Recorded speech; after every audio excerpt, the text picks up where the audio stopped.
नमस्कार दोस्तों, मैं दिलीप कुमार नरोला आइडियल इंस्टीट्यूट के इस ऑनलाइन प्लेटफॉर्म पे एक बार फिर से आपका स्वागत करता हूं। आज की वीडियो में हम लोग परसेंटेज के उस मेन क्वेश्चन के बारे में पढ़ेंगे जो किसी भी एग्जाम के लिए बहुत ही महत्वपूर्ण, आप चाहे किसी भी एग्जाम की तैयारी कर रहे हो, वनडे एग्जाम की, उन सब के लिए बहुत ही इंपॉर्टेंट क्वेश्चन। परसेंटेज में स्टूडेंट फेल पास वाले क्वेश्चन अपने महत्व का बहुत ही विशेष स्थान रखते हैं। तो हम लोग पढ़ेंगे आज की वीडियो में परसेंटेज के उस इंपॉर्टेंट क्वेश्चन को देखने स्टूडेंट फेल पास, छात्र के फेल पास वाले क्वेश्चन। अब इन क्वेश्चनों में अगर बात करें तो कई कैटेगरीज है इनकी। तो इसकी स्टार्टिंग मूवमेंट वाले क्वेश्चन पे आते हैं। जो सबसे इनिशियल स्टेज मानी जाती है स्टूडेंट फेल पास की, वो कौन सी होती है उसको ध्यान देते हैं। फॉर एग्जाम्पल, एक परीक्षा में एक छात्र को पास होने के लिए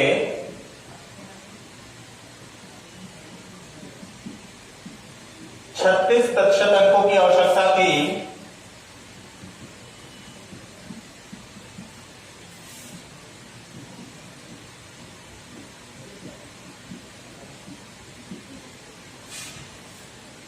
उसे 24% अंक मिले,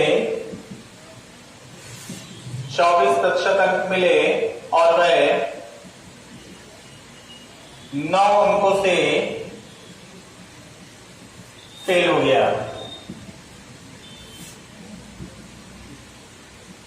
पूर्णांक बताइए।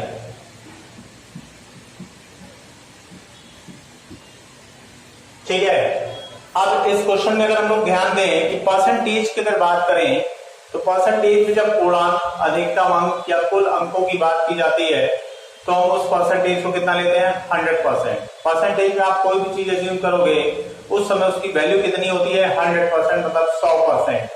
ठीक है, अब यहां अगर हमसे बात की जाए तो इसमें के क्वेश्चन की सबसे मेन चीज क्या होती है, अंक। 9 अंकों से फेल हुआ। इस पॉइंट पे सबसे पहली नजर रखनी है हमको कि वो कितने अंकों से फेल हुआ, 9 अंकों से। तो अब अगर इस 9 अंकों का अगर हम प्रतिशत निकाल ले गए कि वो कितने प्रतिशत वैल्यू को शो कर रहा है, तो आप ध्यान दीजिए कि वो क्वेश्चन बहुत ही जल्दी लग जाता है। क्योंकि हर क्वेश्चन का वीक पॉइंट अगर हमको कैच करना आ गया, वीक पॉइंट पे आपने हिट कर दिया, तो आप ये मानिए कि वो क्वेश्चन बहुत जल्दी लग जाता है। क्लियर। अब यहां पर हम ध्यान दें, अगर किधर कुल अंकों की बात की जाए, लास्ट लाइन पूर्णांक पूछा गया है। पूर्णांक होता है हमारा 100%। ये क्या है, हमारे कुल अंक, कुल अंक, पूर्णांक, मैक्सिमम मार्क्स। अब कहा गया कि उसको 36% पास होने के लिए चाहिए थे।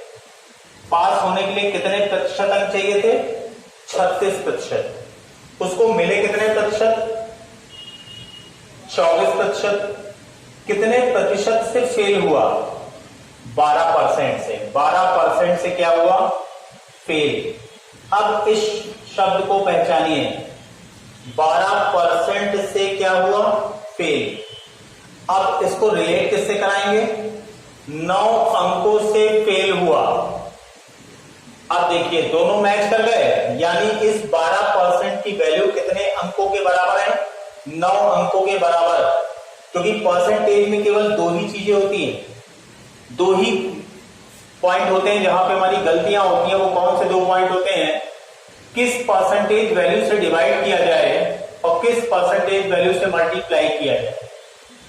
कभी भी आप ध्यान दीजिए क्वेश्चन में, तो यही 2 गलतियां केवल होती है। अगर इन 2 गलतियों को हमने बचा लिया तो आप ये विश्वास मानिए कि कहीं भी और क्वेश्चन गलत होने का चांस नहीं रहता। क्लियर। अब इसको अगर हम ध्यान दें कि 12% की वैल्यू है हमारे पास 9 अंक और हमको निकालना है 100%। अब बात आएगी कि हम 12 से डिवाइड करें कि 100 से डिवाइड करें, 12 से मल्टीप्लाई करें कि 100 से मल्टीप्लाई करें। इसी में केवल गलतियां होती हैं, तो वो हमको ध्यान देनी है कि परसेंटेज में 2 चीजें केवल क्वेश्चन 2 पार्ट में आता है। पहला पार्ट हमको जानकारी देता है और अंतिम भाग कुछ पूछता है। पहला भाग जो जानकारी देता है उस प्रतिशत मान से डिवाइड करते हैं, भाग देते हैं, और अंतिम भाग जो पूछा जा रहा है उस प्रतिशत मान से हमको गुणा करना होता है। क्लियर?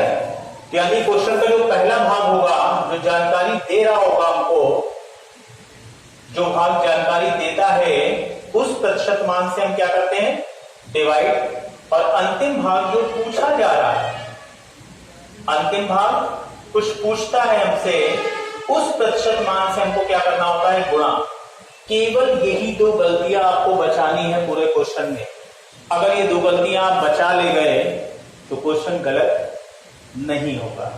ठीक है, अब ध्यान दीजिए कि 12% की वैल्यू हमको दी गई है, 100% हमसे पूछा जा रहा है, तो हमारे लिए बहुत आसान चीज है कि जिस चीज की जानकारी दी गई है, जिस परसेंटेज का मान दिया उससे हमको डिवाइड करना है।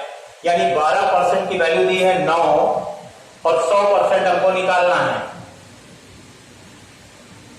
और इसका आंसर आ गया 75, 75। टोटल मार्क्स आ गए इस क्वेश्चन में 75। तो ये केवल कितनी तेज आप ये बात कर सकते हो कि अगर आपको वीक पॉइंट पता लग जाए कि वीक पॉइंट कहां पर है, 9 अंकों से फेल हुआ, 12% से फेल हुआ, इस पॉइंट पे नजर, तो ये जितनी तेजी से हम पॉइंट देख ले जाएंगे उतनी तेजी से हमारा क्वेश्चन लग जाता है। क्लियर? एक क्वेश्चन और देखते हैं इस तरह का, आपको लगेगा कि बहुत सरल चीज है, एक बार समझ में आ गई तो चीजें सरल, नहीं समझ में आई तभी हम लोग कहते हैं बहुत कठिन सब्जेक्ट है, इतना कठिन सब्जेक्ट कैसे पढ़ेंगे, तो कभी आएगा ही नहीं। कोई कारण नहीं बनता ऐसी चीजों का, तभी बनता है जब उसको हम ध्यान देके एक एक शब्द पे नजर नहीं दे पाते। क्लियर? अब एक क्वेश्चन और देखते हैं इस तरह का, फिर ध्यान दीजिए कि क्वेश्चन लग रहा है कि नहीं लग रहा। स्टूडेंट फेल पास की अगर बात करें तो उसमें सबसे मेन पॉइंट क्या होता है हमारा, अंकों की जो बात की जा रही है वो किस प्रतिशत वैल्यू को डिनोट कर रहा है। अगर ये आपने ध्यान दे दिया क्वेश्चन सही, नहीं ध्यान दिया तो स्टूडेंट फेल नहीं होता, आप और हम फेल होते हैं। और हम लोग फेल होने के लिए नहीं आए, जीतने के लिए आए। क्लियर? अब ध्यान देते हैं अगले क्वेश्चन की ओर कि एक परीक्षा में पास होने के लिए 40% अंकों की आवश्यकता थी। पास होने के लिए कितने प्रतिशत अंकों की आवश्यकता थी? 40। लेकिन एक स्टूडेंट को मिले कितने? 178 मार्क्स मिले, एक छात्र को 178 अंक मिले और वह 22 अंकों से फेल हो गया। 40% चाहिए थे, 178 अंक मिले और वो 22 अंकों से फेल हुआ। आप ध्यान दीजिए, जल्दी जल्दी में हम लोग गलती कहां करते हैं, परसेंटेज में कहीं अंक जोड़ दें, अंक में परसेंटेज जोड़ दें या घटा दें, ये गलतियां नहीं होनी चाहिए। प्रतिशत में प्रतिशत जुड़ेगा या घटेगा, अंक में अंक जुड़ेंगे या घटेंगे। 178 अंकों मिले, 22 अंकों से फेल हुआ, अगर उसको हम 22 अंक दें या माइनस करें, दो चीजें आती हैं हमारे सामने। ज्यादा खुशी के मारे जब क्वेश्चन लगाइए तो गलतियों के चांस इतने ज्यादा हो जाते हैं। जैसे मैं देखते हैं क्वेश्चन, अरे ये क्वेश्चन कितना आसान, कितना आसान, और गलती कर दी, चला गया। तो इसलिए हमको ध्यान देना है, 178 अंक मिले, 22 अंकों से फेल हुआ, तो आप केवल लॉजिक वे से बताइए वो फेल हुआ है तो उसको अंक ज्यादा मिले कि कम मिले? कम मिले।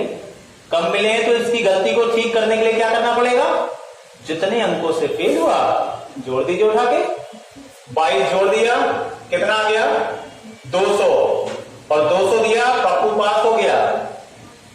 200 अंक मिलते ही वो पास हो गया, और ये पासिंग का परसेंटेज कितना है 40%, और निकालना क्या है पूर्णांक, अधिकतम अंक। 40% से डिवाइड, 100 से मल्टीप्लाई। और अभी हम लोग ने यही डिस्कस किया कि इन्हीं दो फिगर्स की गलतियों को बचाना है। किस परसेंटेज वैल्यू से डिवाइड किया, किस परसेंटेज वैल्यू से मल्टीप्लाई किया, केवल दो चीजें। ये अगर आप ध्यान दे ले गए, क्वेश्चन कहीं से गलत नहीं होगा। क्लियर? 40 से डिवाइड किया और कुल अंक हमको मिल गए कितने? 500। आपने देखा क्वेश्चन कितनी आसानी से लग गया। तो हमको बस ध्यान यही देना है कि क्वेश्चन पढ़ने के बाद उसके अगर वीक पॉइंट पे हम पहुंच गए तुरंत, क्वेश्चन लगने में टाइम नहीं लेता। क्लियर? अगर ये वीडियो आपको पसंद आए तो इसको लाइक और शेयर करना बिल्कुल मत भूलिएगा, और घंटी वाला बटन टिंग टिंग टिंग टिंग टिंग उसको बजाना बिल्कुल मत भूलिएगा। अगली वीडियो में फिर एक अच्छे क्वेश्चन के साथ आपके सामने प्रस्तुत होंगे। धन्यवाद, थैंक यू, बाय बाय।